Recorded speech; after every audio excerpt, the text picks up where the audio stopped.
Assalamualaikum warahmatullahi wabarakatuh. Baiklah, saya perwakilan dari kelompok 2, kelas PTIK 03 2014, jurusan Teknik Elektro, Fakultas Teknik, Universitas Negeri Makassar. Saya akan membacakan materi mengenai sistem input-output. Namun sebelumnya, saya akan membacakan anggota kelompok 2. Yang pertama, saya sendiri atas nama Mutmainnah. Yang kedua, Dewi Suryaningsih. Ketiga, Siti Hartina. Keempat, Andi Wigi Satria Dharma. Kelima, Andi Muhammad Rifki. Keenam, Ibrahim Hamzah. Ketujuh, Siti Maryam Fadilah. Kedelapan, Hilkia El Tandung. Kesembilan, Riyatman Hameng Kubuono. Kesepuluh, Muhammad Rian Rizaldi. Ke-11 Nur Fitri.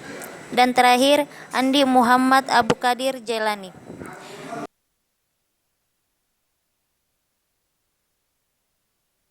Baiklah, kita masuk ke dalam materi sistem input-output.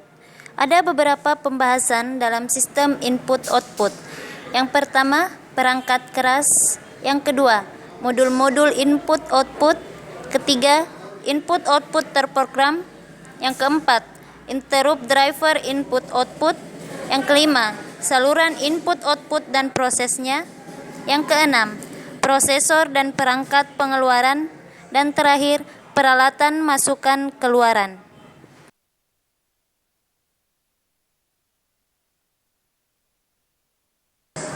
Baiklah, materi pertama, perangkat keras.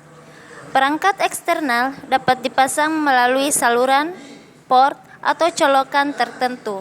Pada komputer PC, saluran ini biasanya adalah saluran serial, saluran paralel, saluran USB, dan saluran PCMCII.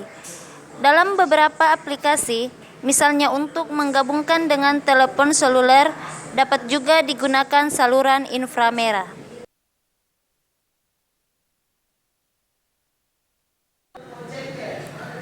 Contohnya, yang pertama, port komputer hardware berfungsi sebagai antarmuka sebuah komputer dengan komputer atau device lain. Yang kedua, port serial. Jenis ini mengirim dan menerima data 1 bit pada saat melalui kabel tunggal, digunakan antara lain LCD. Yang ketiga, port paralel. Dapat mengirim dan menerima sejumlah bit data pada satu saat melalui satu set kabel.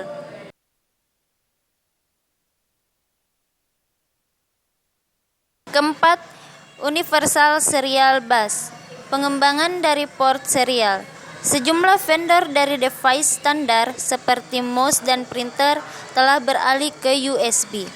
Yang kelima, USB hub. Sebuah USB hub selain dapat menampung sejumlah device, juga dapat menampung sejumlah USB hub. Yang keenam, PCMCII. Alat yang digunakan untuk menghubungkan komputer, laptop, dan jaringan kabel. Terakhir, hub atau switch. Alat yang digunakan untuk menghubungkan kabel-kabel pada sebuah jaringan komputer. Hub berfungsi untuk mengatur arus data yang masuk dan keluar server.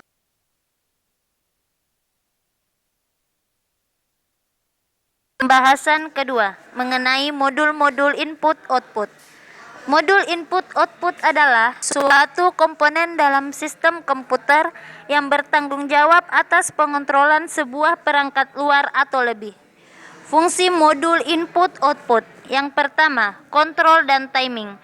Fungsi kontrol dan timing merupakan hal yang penting untuk mensinkronkan kerja masing-masing komponen penyusun komputer. Yang kedua, komunikasi CPU.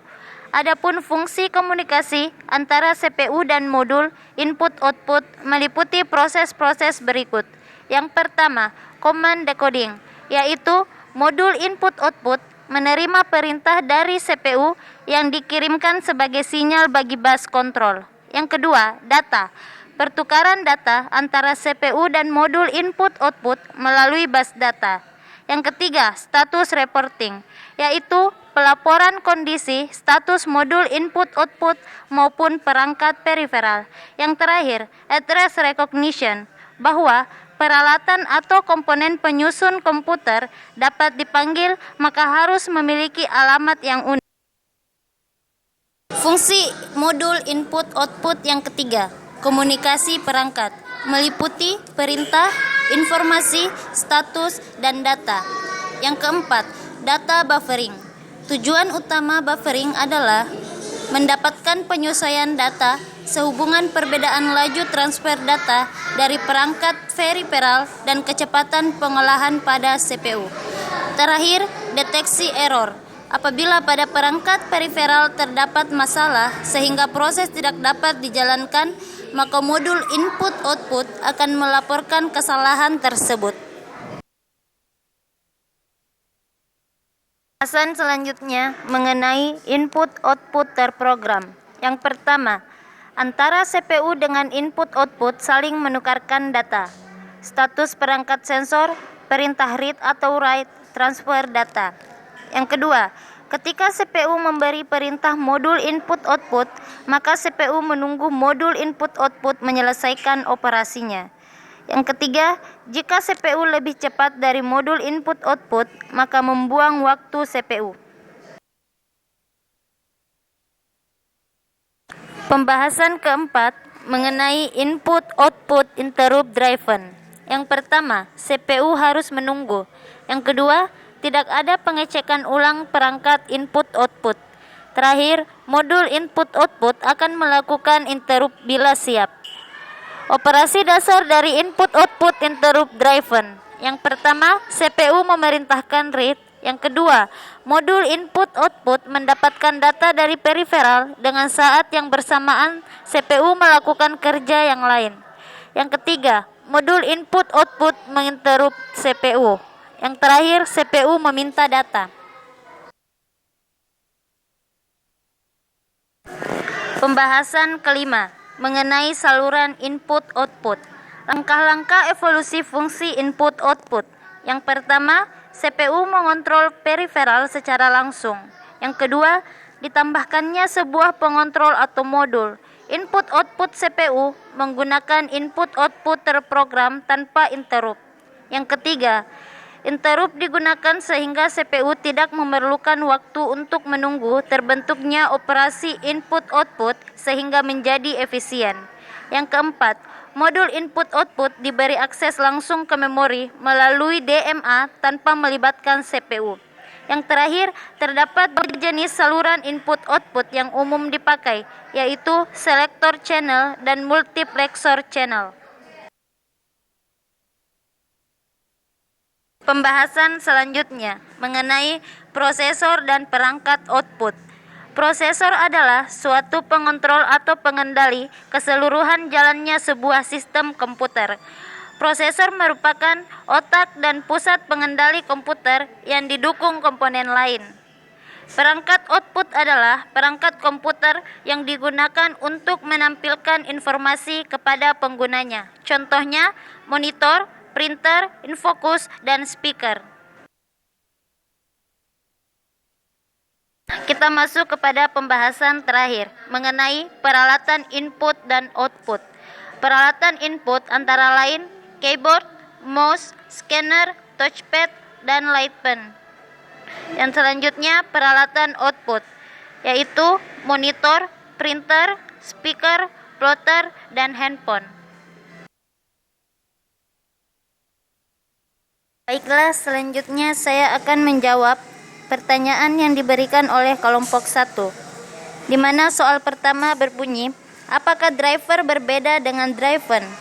Ya, driver dan driven berbeda, karena driver berfungsi membantu alat input-output agar bisa berkomunikasi dengan bagian sistem komputer lainnya.